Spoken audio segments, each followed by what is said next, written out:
মোটু আর পাতলুর নেই জুড়ি।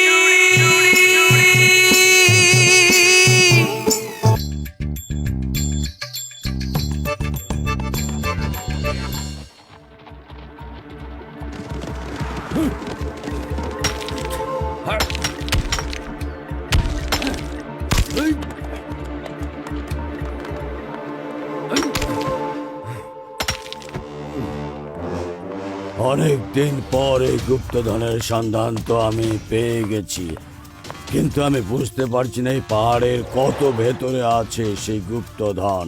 আমার অভিজ্ঞতা বলছে যে কোনো গুপ্তধন পেতে গেলে অনেক বিপদের মুখে পড়তে হবে সবাইকে। এই পাহাড়ের গুহার ভেতরে বুনো জীবজন্তু থাকতে পারে, অন্য বিপদও থাকতে পারে, এবং আমি চাই না আমার দলের মধ্যে কারো জীবনের উপর কোনো বিপদ নেমে আসুক। তাহলে আমরা কি করবো সর্দার জারগার? আমার এমন একজন সাহসী লোকের প্রয়োজন যে সব বিপদের মোকাবেলা করে রাস্তা পরিষ্কার করতে করতে ওই গুপ্তধনে পৌঁছে যাবে, আর তারপর আমরা ওই গুপ্তধন উদ্ধার করে নিয়ে যাব।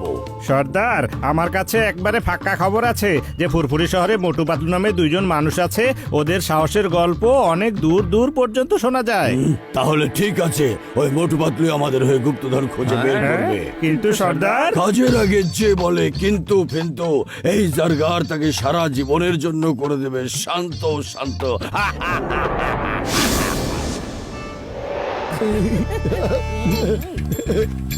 দাও আলু দাও। আরে ওখানে হয়েছে কি? চলো চলো চলো চলো দেখি। আরে ভাই, ওখানে হয়েছে নাকি? সবাই এরকম দৌড়া যাতিস কেন? একটা লোক এসে সবাইকে জিজ্ঞাসা করছে যে কারো বাসায় কোনো ঘোড়ার নলের ছাপ আছে কিনা। যার বাসায় ঘোড়ার নলের ছাপ থাকবে তার ঘরে একটা সাদা ঘোড়া চলে আসবে, আর সেই মানুষটিকে পিঠে চড়িয়ে পাহাড়ের গুহায় লুকিয়ে থাকা গুপ্তধনের কাছে নিয়ে যাবে। আমি বাড়ি যাতেছি ঘোড়ার নালের ছাপ দেখতি। পাতলু তাড়াতাড়ি চলো, আমরাও যাই, গিয়ে দেখি আমাদের ঘরের ঘোড়ার নালের এমন কোনো ছাপ আছে কিনা। আরে থাকলে তো আমরা গুপ্তধন পেয়ে যাই, তাহলে আমরা ফুরফুরি শহরের মানুষের জন্য কত কিছু করতে পারবো, তাই না? তাড়াতাড়ি চলো পাতলু, তাড়াতাড়ি চলো।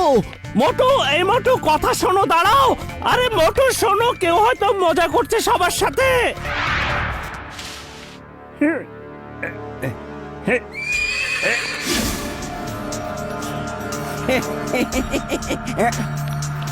আরে মোটু দাঁড়াও, থামো বলছি। ছাপ কি মজা! পাতলু দেখো, এই দেখো আমাদের ঘরের দরজার ঘোড়ার নালের ছাপ। এবার আমরা এই ফুরফুরি শহরের মানুষের জন্য কত কিছু করতে পারবো। ফুরফুরি শহরের চেহারায় বদলে দেবো আমি। দেখো দেখো তোমরা। আরে মোটু, এত খুশি হয়েও না তুমি। এমনও তো হতে পারে যে এই দুষ্টামিটা সেই লোকটাই করেছে। তাহলে কেমন হবে?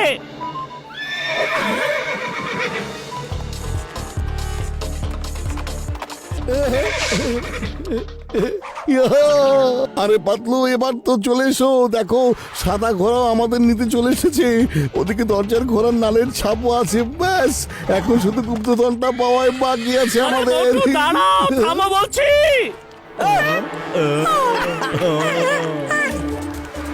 ওরে মা, আমিও যাব। আরে আমিও যাব বন্ধু। হ্যাঁ, গুপ্ত গুপ্ত গুপ্ত গুপ্তধন।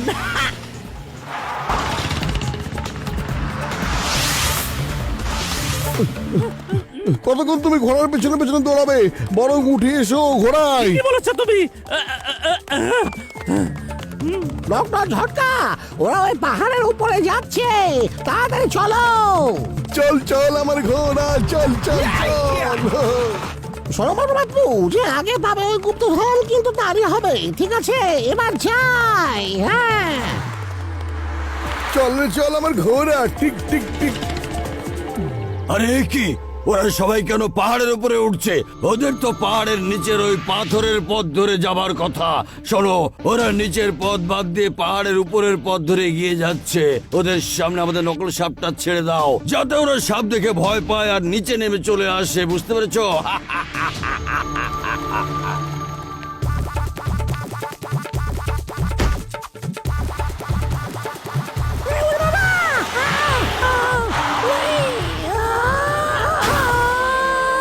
আমারই আই!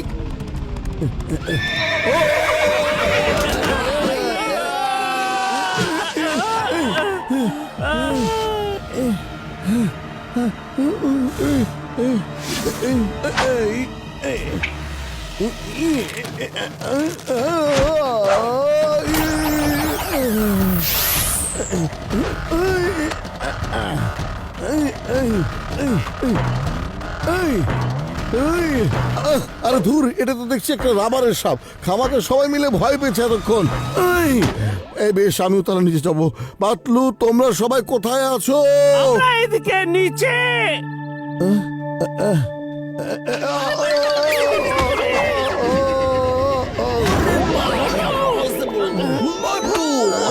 মোটু!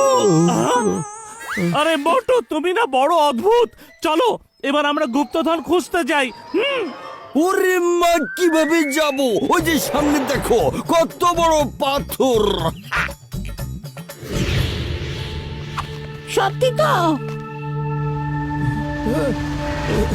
চিংড়ম স্যার, দেখুন, যেখানে বিপদ সেখানেই উদ্ধার। এই যে দেখেন পাহাড় ভাঙার জিনিসপত্র। এসব পাথরটা ভাঙি। উনি বাবা, যাও তোমরা এক পাশে সরে যাও। পাথর ভাঙার আমার 20 বছরের অভিজ্ঞতা আছে। হ্যাঁ,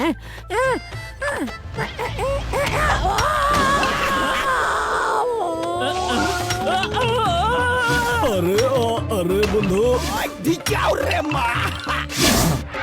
গায়ের জোরে তো চেষ্টা করে দেখলাম, কিন্তু কোনো লাভই হলো না। এবার একবার অনুরোধ করে না হয় দেখি কাজ হয় কিনা।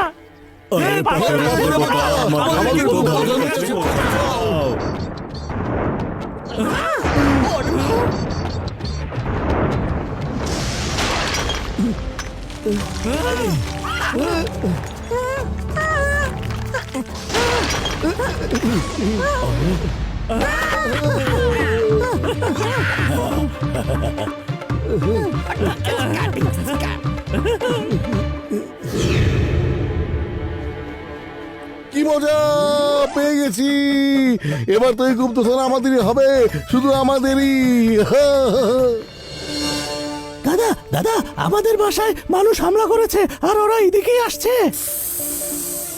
তোমরা ভয় পেও না, আমি এখনই আসছি।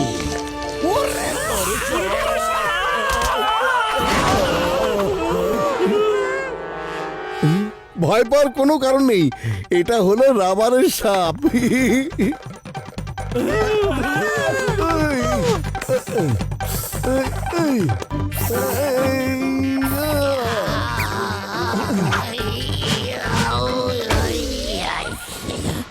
ওরা তো আমাকে ছুঁড়ে মেরে আমার মান সম্মানে 12টা বাজিয়ে দিল রে।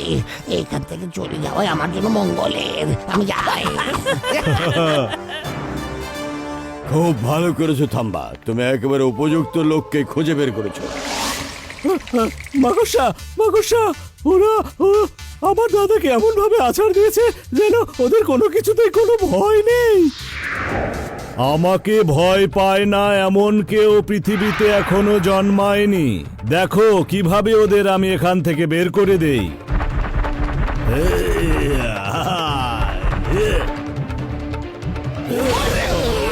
ওই বাবা, আমার 20 বছরের অভিজ্ঞতা জীবনে এত বড় মা কোষা জীবনও কোনোদিন দেখিনি।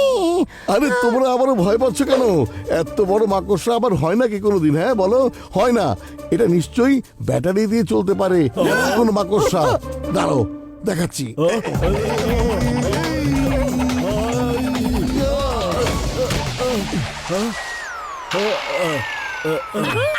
চলো উঠে বসো। ওরে বাবা, এই যে মাকড়সার রানী, কেমন মজা লাগলো ঘূর্ণিপাক। হ্যাঁ, এবার তুমি কষ্ট করে একটু গুপ্তধন পর্যন্ত আমাদের একটু পৌঁছে দাও না। ওরে বাবা, এ তো আমার মাথা একেবারে ঘুরিয়ে দিয়েছে। একে ভয় দেখানো তো কখনোই সম্ভব না। এ আসলে অনেক বেশি সাহসী। চলো চলো চলো চলো চলো মাকড়সার রানী।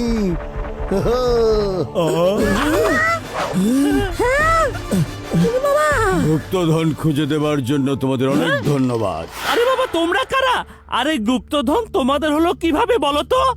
জাগারকে যে করে উল্টা পাল্টা প্রশ্ন, মনে রেখো জাগার করে দেয় একেবারে তার জীবন ধ্বংস।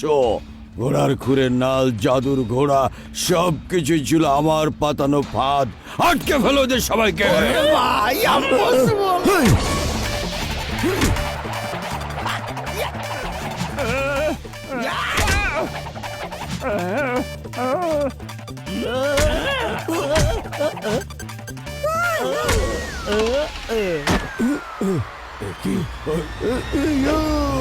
কোথায় পালাচ্ছ? আমাকে মাফ করে দাও। এই, আমার নাম চিঙ্গম। আমি এক্ষুনি গিয়ে মেয়রকে ডেকে এনে গুপ্তধন দেখিয়ে দিচ্ছি। জাগার ভাইয়া, এবার আর কোনো আমার আর তোমার নেই, কারণ এই গুপ্তধন ফুরফুরি শহরের ভালো ভালো কাজের জন্য লাগানো হবে, আর তুমি চলে যাবে জেলের ভেতরে, বুঝেছো? আমার গুপ্তধন।